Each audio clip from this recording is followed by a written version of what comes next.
कि अजीत राय को यदि कुछ शब्दों में परिभाषित किया जाए तो क्या कहा जाए? अजीत राय क्या बताएंगे अपने बारे में? विश्व सिनेमा का आशिक, विश्व सिनेमा का प्रेमी, यही सबसे अच्छा है। ये प्रेम का सफर कब शुरू हुआ? ये इश्क कैसे शुरू हुआ? और आज अजीत राय एक अंतर्राष्ट्रीय फिल्म समीक्षक के रूप में देश और विदेशों में जाने जा रहे हैं, कैसे सफर शुरू हुआ?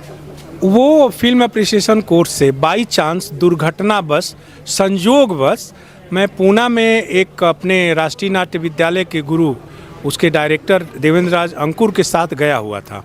वहाँ के बहुत नामी एक थिएटर के डायरेक्टर थे, अभी भी हैं, विद्यानिधि प्रसाद बनारसे, और उनकी माता जी ने, मिसेज बनारसे ने, उस समय में फिल्म अप्रिसिएशन कोर्स शुरू किया है गुरु कर्नाटक में, जब एफटीआई में भी नहीं होता था। तो बैठे थे, तो एफटीआई के बगल में, मैं नहीं जानता था film and television institute of India क्या है, आज बहुत बड़ा नाम है, मुझे कुछ नहीं जानकारी, मैं एक लिटरेचर और बाकी थिएटर की पत्रकारिता में खुश था।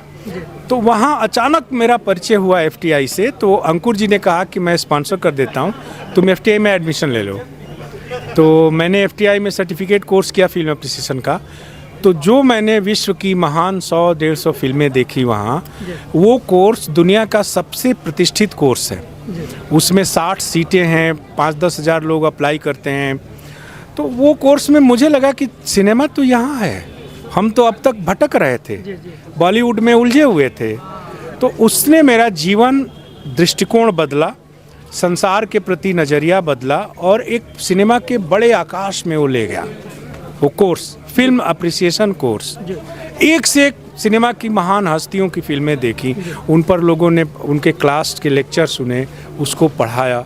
वहाँ से मेरा सिलसिला शुरू हुआ। फिर मैंने अपने जनसत्ता के एडिटर से कहा, ओम थानवी से, कि अब आप मुझे इंटरनेशनल सिनेमा का बीट दे दीजिए। तो उन्होंने मुझे दे दिया।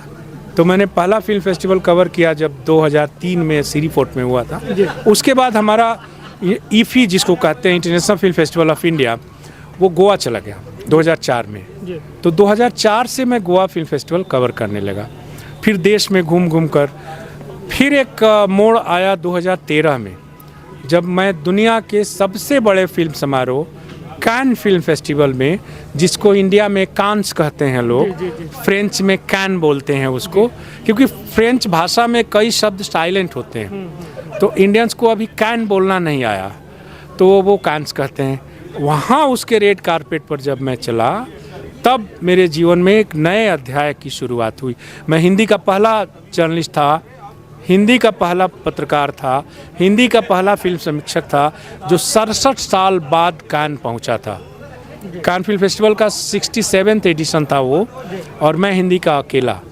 तो जब वो मिली, जो वहाँ की प्रेस की हेड थी, तो उसने, उसको क्रिस्टियान एमी नाम था उसका, वो कुर्सी से खड़ी हो गई, उसने मुझे कॉफ़ी पिलाई, उसके साथ मैंने फ़ोटो खिंचवाई, कहा कि 67 साल बाद हिंदुस्तान से कोई फिल्म क्रिटिक यहाँ आ पाया है।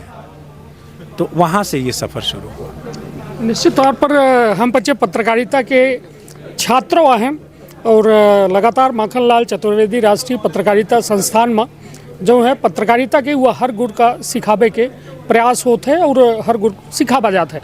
लेकिन सबसे बड़ी बात कि अबे सर के द्वारा कहा गया बीट पत्रकारिता में, मतलब सर आपने जो पत्रकारिता की शुरुआत की, तो पत्रकारिता का कोई कोर्स किया कि डायरेक्टली आप जो है पत्रकारिता में इंटर हुए, और फिर आपने बीट पत्रकारिता में आपने बॉलीवुड या एंटरटेनमेंट को चयनित किया? नहीं, ये तो मेरे आज का सच है जी। मैंने पॉलिटिक्स की पत्रकारिता की, क्राइम की पत्रकारिता की, तरह तरह के जो सब एडिटर कहता था वो सब आपको करना होता था। सिटी रिपोर्टिंग में मान लीजिए चीफ रिपोर्टर हेड होते हैं, वो ड्यूटी जो लगाते हैं उस तरह से। मैं बिहार के जिस गांव में था, जहां बिजली नहीं थी, सड़क नहीं थी, और मैं तो सोच ही नहीं सकता कि बिहार के उस गाँव में, जहाँ से 8 किलोमीटर दूर चल के स्कूल में पढ़ने जाना होता था, बारिश में हम गिर जाते थे तो हमारे कपड़े भीग जाते थे, गंदे हो जाते, तो हमारा स्कूल छूट जाता था। वहाँ से जब आज Paris, Berlin, Venice, New York, London, Egypt, कहाँ 50 देश जब जाना होता है, मैं तो सपने में कल्पना नहीं कर सकता था कि ये सब होगा। लेकिन उस समय तो हमने मेन स्ट्रीम पत्रकारिता की। मैंने 3 प्राइम मिनिस्टर के साथ काम किया, चंद्रशेखर जी के साथ, वीपी सिंह जी के साथ, देवगौड़ा को तो वीपी सिंह ने मेरे सामने प्राइम मिनिस्टर बनाया 96 में, जब मैं और वीपी सिंह भूमिगत हो गए थे। तो हमने वो पूरा दौर देखा, ये लालू प्रसाद यादव से लेकर मुलायम सिंह यादव और रामविलास पासवान से लेकर तमाम बड़े बड़े नेता वीपी सिंह के घर में लाइन लगाकर खड़े रहते थे। तो पॉलिटिक्स का वो रूप देखा था। बाद में मैं लिटरेचर की पत्रकारिता में चला गया।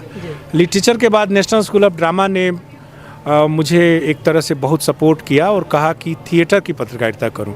हमारे गुरु थिएटर में राम गोपाल बजाज NST डायरेक्टर थे, उन्होंने कहा कि आपने लिटरेचर की बहुत कर ली, अब थिएटर की पत्रकारिता कीजिए।